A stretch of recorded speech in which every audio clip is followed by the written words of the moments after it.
Hello everybody, my name is Elizabeth Borja and I'm here to talk to you today about money. Specifically, I want to show you the importance of how you spend your money. Let's start with a quick question. How many of you have been to a Harkins theater? Well, chances are you all said yes. And if you've been to a Harkins theater lately, you've probably seen a message like this on the screen. Now, I know that's a little difficult to see, but basically what it says is that for every $100 spent at a locally owned business, roughly $42 stays here in Arizona. While for the same $100 spent at a local chain store, only $13 stays here.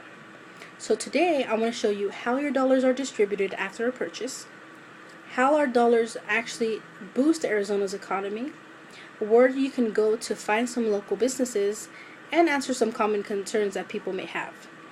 Now, money is the livelihood of us all. It's what keeps the economy going. Unfortunately, when that money isn't flowing in the right place, let's say Arizona, then we see firsthand the effects. We see local businesses shutting down, we see unemployment rates going up, and we see large empty lots where these local chains used to be. Now, the problem with these chain stores themselves is that for every 2 jobs that they do bring to our community, 3 jobs are actually lost as a result of a local business shutting down. Now, the income that these workers were making at the local business is much higher than the national chains are willing to pay, so less money is invested in Arizona just from those workers. Then, as a means to compensate for that loss of income, they're having to look for a second job. I mean, as many of you know, the job market in Arizona isn't very good, so finding a second job is that much harder for these individuals. The second thing is that while in operations, it might look like we're paying less up front, but we're actually paying more in the long run. For example, let me show you what a $100 breakdown looks like when you shop at a national chain. Now, this pie chart represents the $100 that you've just spent.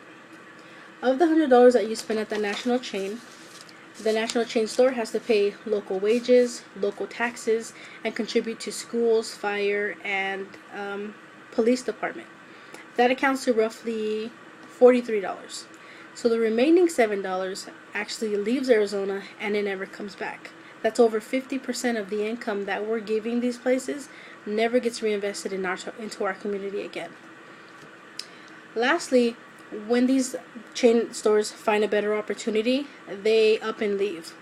They leave behind the empty lots, and they leave behind many people out of work. Now, the empty lots, we've all seen them. They become vandalized, they get broken into, they probably get fenced down, but they just collect trash. Homeless people find a place to stay there. And what happens is that newcomers don't want to invest and they don't want to buy this property back up because of the way it looks. And I mean, I really don't blame them. And then for the workers that are left without a job, they either find another job if they're fortunate, or they join thousands of other people in the unemployment line every week trying to collect weekly benefits. So here's what I think.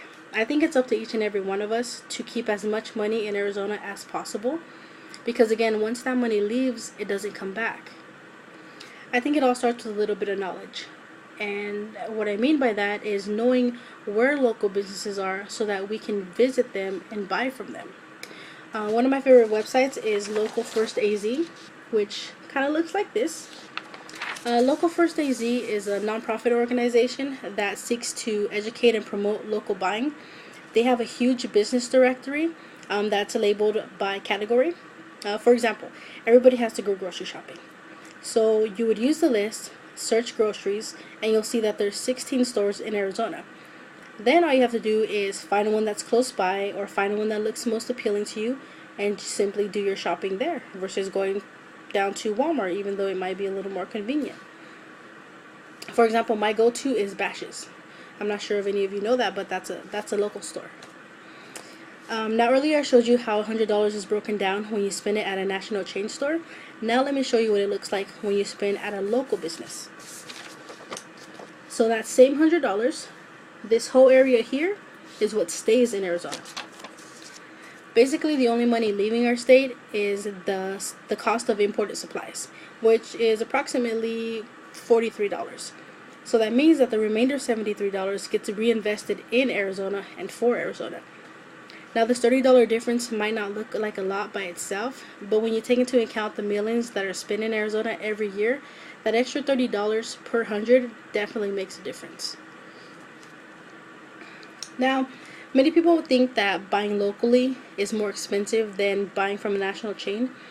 The truth is that although it may seem that the prices are a little more costly, in the long run we benefit from it, because this is what happens. The more you buy from a local store, the more revenue the owner makes, and as a result, they're able to lower their prices. Perfect example for that is Harkins. Now, Harkins' biggest competitor is AMC. Why? Because their prices are cheap and there's a lot of them. There's probably maybe 2 within a 5-mile radius of me. Now, lately, you see that Harkins now are offering the $5 movies before noon. And the reason that they're doing that is because if you actually go to Harkins, it's much cheaper, and people are starting to notice that. So AMC is trying to compete with them by offering the extra $5. But Harkins, who's been in business for, I believe, a little over 100 years, they've been able to increase the revenue, open up more theaters, give more people jobs, and as a result, their ticket prices are going down and their concession prices are going down. So as you can see, buying locally isn't impossible, but it does take some work.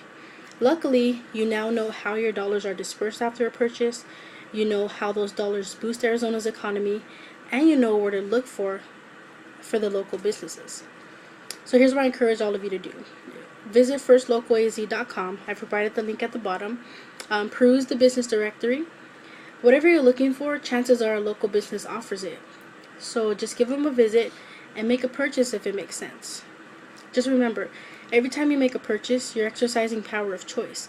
So choose to strengthen and enrich in our communities here in Arizona. Well, I hope you've all had fun listening to what I had to say. I definitely had a good time finding the information for you, and I did learn a lot. If you guys have any further questions, feel free to leave me a comment, and I'll be happy to answer it.